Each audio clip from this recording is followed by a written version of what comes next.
Good evening. And welcome to the 243rd United States Independence Day celebration. Please rise and clear the pathway in front of the podium and to your right for the parading of the flag. Please remain standing for the Kosovo and United States national anthems.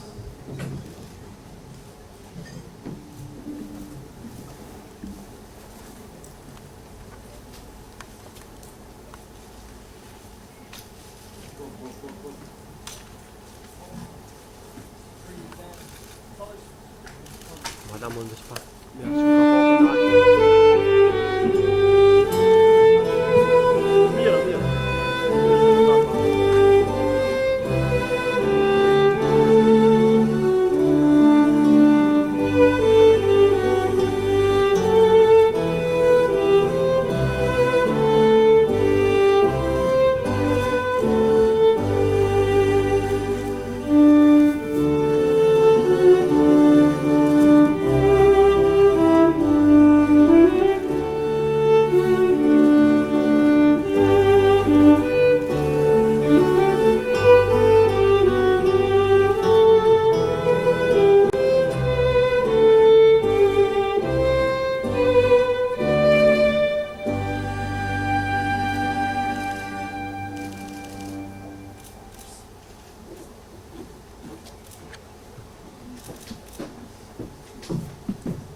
Twilight's last gleaming, whose broad stripes and bright stars through the perilous fight, o'er the ramparts we watched, were so gallantly streaming, and the rocket's red glare, the bombs bursting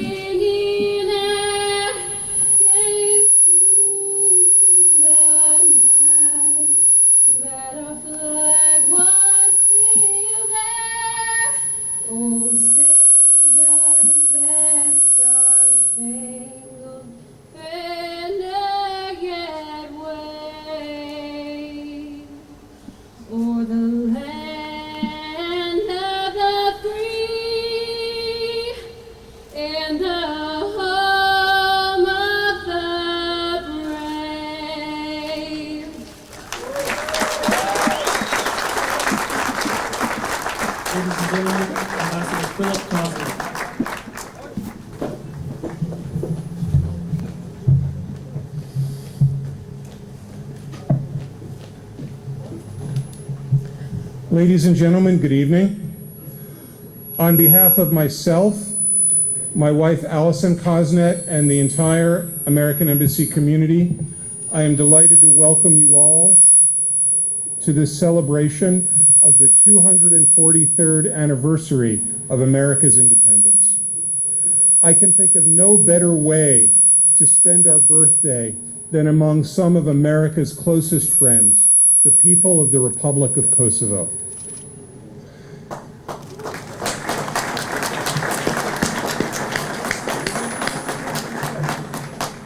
It is an honor to be joined on stage by President Hashim Thaçi and by one of Kosovo's greatest supporters, Mr. Elliot Engel, Chairman of the House of Representatives Committee on Foreign Affairs.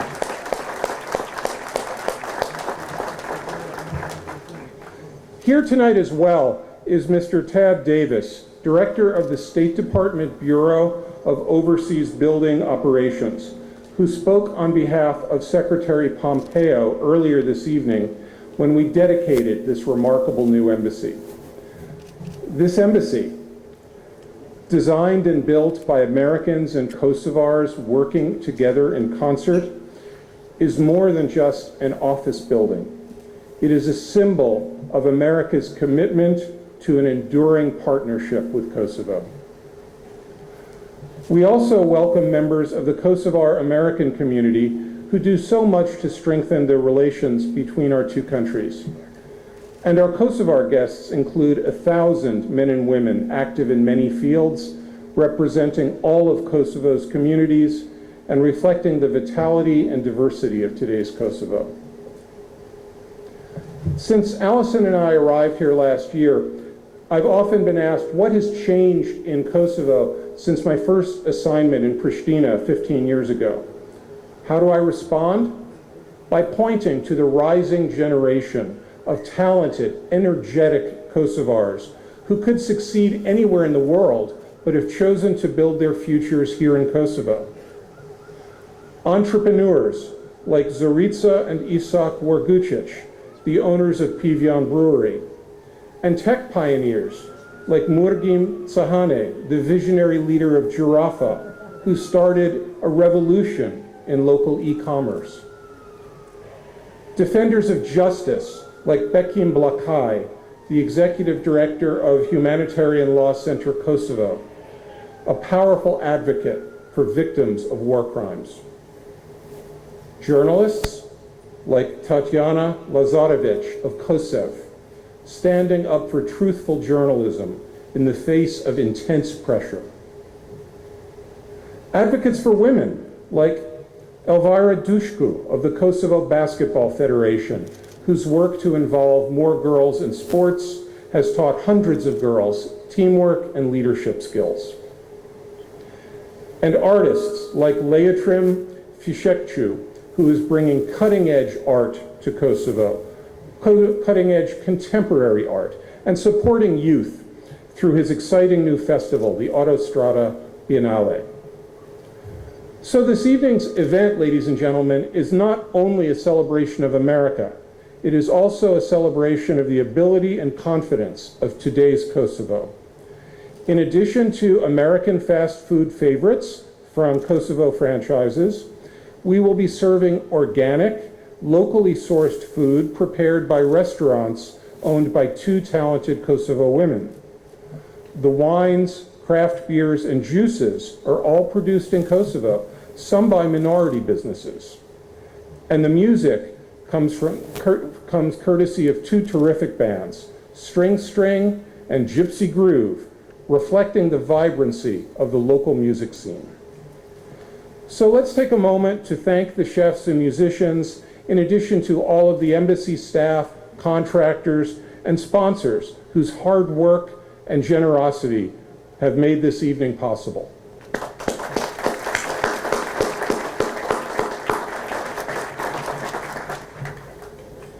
Ladies and gentlemen, as Kosovo enters its 2nd decade of independence, of course it faces challenges. As in any country, I hear Kosovars express concern about the future. But tonight, I encourage you to take pride in the progress that you have made, overcoming a legacy of privation and conflict to begin the hard work of building a new nation.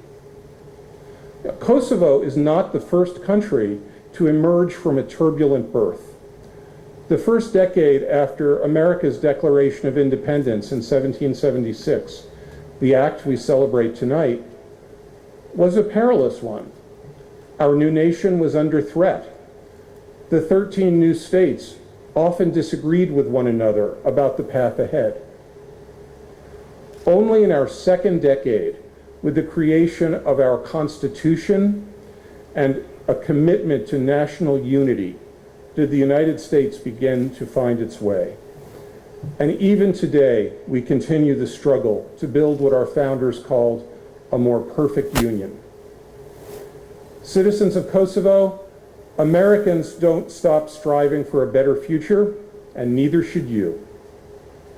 I have full faith in the ability of the leaders and citizens of Kosovo, of this great country, to continue to progress, to unleash the energy of your private sector, to fight corruption and strengthen the rule of law, to build trust among communities, and to find a way back to the negotiating table with Serbia to build a lasting peace.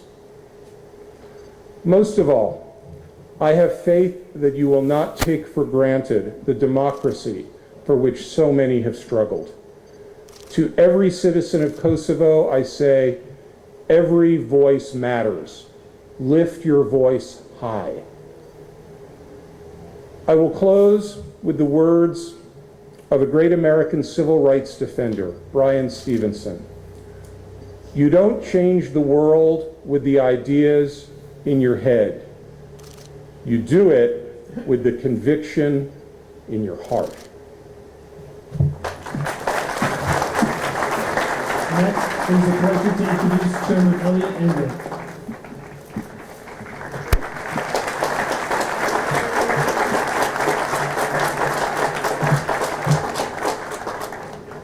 It's so good to be in Kosova. It's so good to be in Kosova on American Independence Day.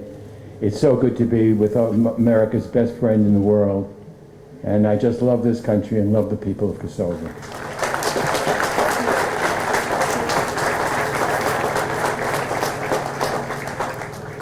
Mr. President, Mr. Prime Minister, Mr. Ambassador, and other honored guests, it's a tremendous honor to be with you tonight. This isn't the first July 4th I've spent in Kosovo. I've been here a number of times on July 4th, and it's always very special. It has a unique meaning for all Americans, and it's a unique and humbling experience for me to be able to share my thoughts right here in Pristina on this auspicious occasion. Standing in front of this beautiful symbol of America's permanence in the Balkans, it's hard to remember that only 243 years ago, the United States had only just declared itself a nation. We were 13 colonies then, struggling to come together in the face of seemingly insurmountable odds and in pursuit of a higher cause. What other country does that remind you of? Men and women from all walks of life did their part in this struggle under the leadership of great Americans whose names we all remember: George Washington, Benjamin Franklin, Thomas Jefferson. And on July 4th, we commemorate the signing of the Declaration of Independence, the historic and symbolic establishment of the United States of America. Jefferson's Declaration of Independence, signed on this day, made the case to the world for America's freedom from Great Britain. His words laid out the grievances of the then 13 American colonies against England's King George and told the nations of the world that we could suffer them no longer. Friends, I have a copy of the United States Declaration of Independence on the wall of my office in Washington, D.C. There is only one other country in the world whose Declaration of Independence I have on my office in Washington, D.C., and that's the Kosovo Declaration of Independence.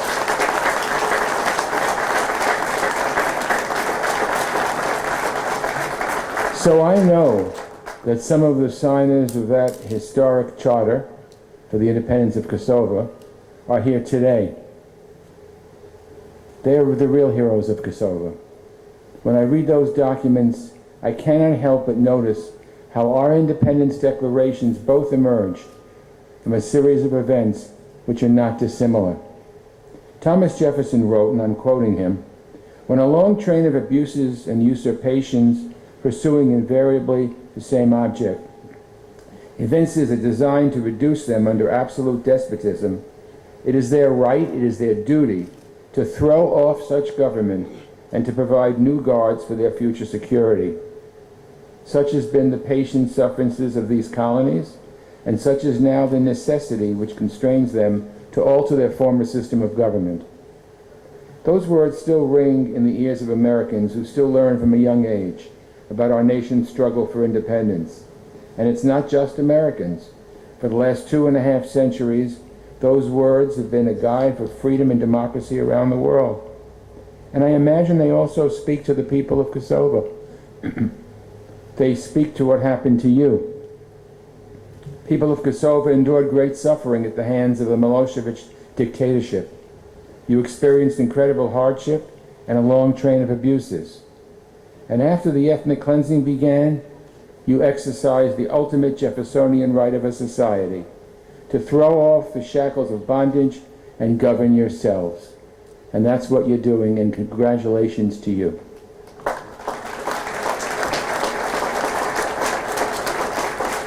Although more than 200 years separate our declarations of independence, our peoples, the American people and the Kosovars, will always be connected forever by the similarities of our experiences and the justness of our journeys.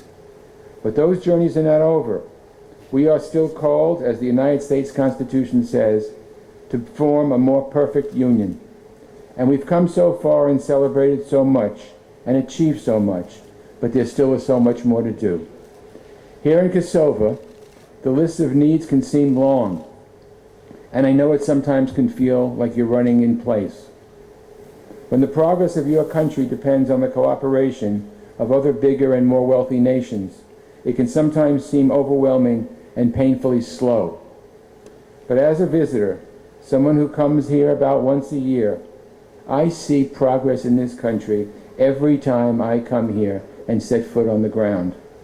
I see roads completed, buildings constructed, and a democracy taking hold. And democracies have warts and have pains. But people here understand there's no going back to the old ways. Kosova is a democracy. Kosova has a partnership with freedom-loving countries in the world, and that will always remain. Yet I never lose sight of the needs of this young country.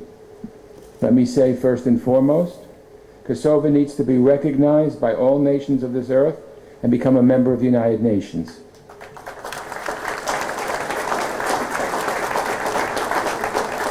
I press Kosova's recognition with every diplomat who enters my office in Washington and every leader I meet abroad, and I will not rest until your recognition is complete and you have a full peace and relationship with all of your neighbors. In that vein, frankly, the people of Kosova also deserve to be treated like all of the countries around you. And that means visa liberalization. It means being able to travel into the EU without a visa and having a clear pathway into NATO and the European Union. The EU knows Kosova has met the conditions for visa liberalization, and I hope it will soon open its doors to you. I will continue to press them. Regardless, your people deserve a future of prosperity, the opportunity to have decent jobs, access to a good education, and clean air for your children and families to breathe. And that is why the United States must always stand with the people of Kosova. And I'm proud that since 1999, we in the United States have provided approximately $2 billion to help your country take root and thrive. I believe that this is money well spent, but I'm happy to also say we have not ended our efforts. The Millennium Challenge Corporation will continue the American investment here by promoting a more advanced energy sector and greater transparency throughout the country. And the U.S. will work with Kosova as it sets up its army and replaces its aging power plants.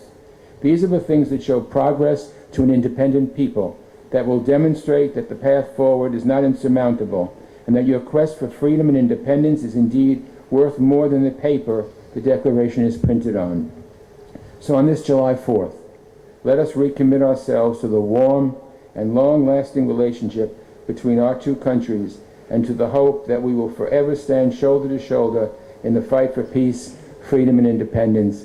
My friend Harry Barakhtari, who you know first brought me to Kosova, first told me about Kosova, and we have been working with other people together ever since then to make sure Kosova doesn't only thrive and doesn't only survive, but that it continues to remain a wonderful partner with the United States. Today, we celebrate Independence Day for the United States. But here in a strong and a free and independent Kosova, we also celebrate the independence of Kosova and the relationship between Kosovars and Americans. Let that relationship always continue. Thank you very much.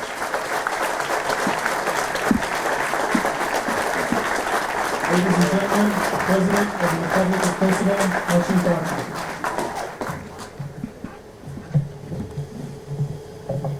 Të nderuari Congressman Engel, të nderuar mësator Poznat, Kryetari i Kuvendit të Republikës së Kosovës, zoti Veseli, kryeministri Haradinaj, të nderuar të pranishëm. Është kënaqësi e veçantë që këtë 4 korrik ta festojmë duke hapur ambasadën e re amerikane në Kosovë. Kjo ndërtesë dhe misioni i saj tregon më së miri për kushtimin e Shteteve të Bashkuara të Amerikës për paqë dhe zhvillim të Kosovës. Kjo shtëpi nga sot e tutje është fanar që gjithmonë do të tregon drejtimin e dur të shtetit ton, drejtimin euroatlantik. Nga sot, Kosova është edhe më sigurt edhe më krenare. Të nderuar zonja dhe zotrinj, para pak ditësh shënuam 20 vjetorin e hyrjes së trupave të NATO-s dhe çlirimin e Kosovës. Ishim të nderuar që në kujtimet për sakrificën, për vuajtjet, por dhe për guximin dhe angazhimin për liri, na bashkangjitën edhe presidenti Clinton edhe sekretarja Albright.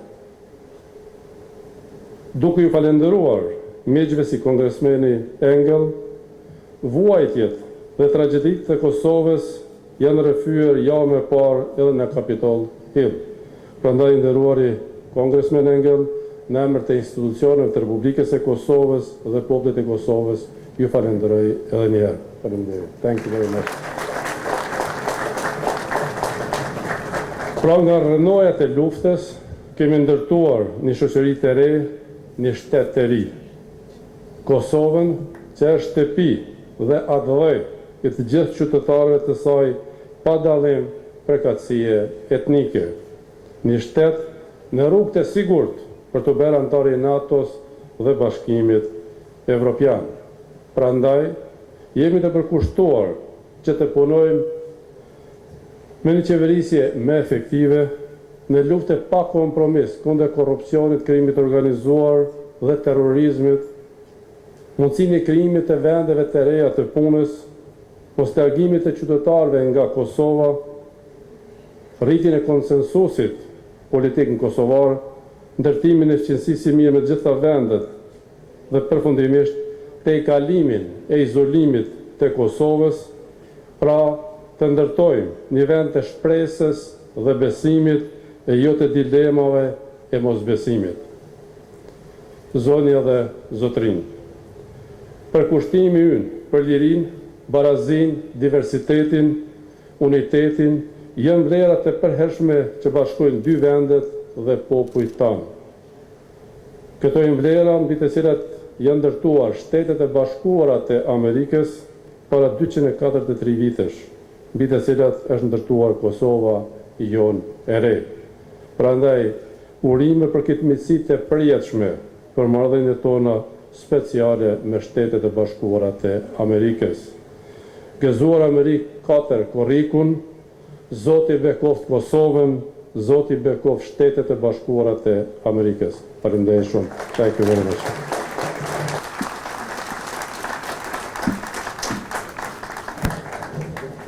This concludes the formal portion of tonight's event, so please enjoy the party and the live music of String String and Gypsy Groove. Thank you.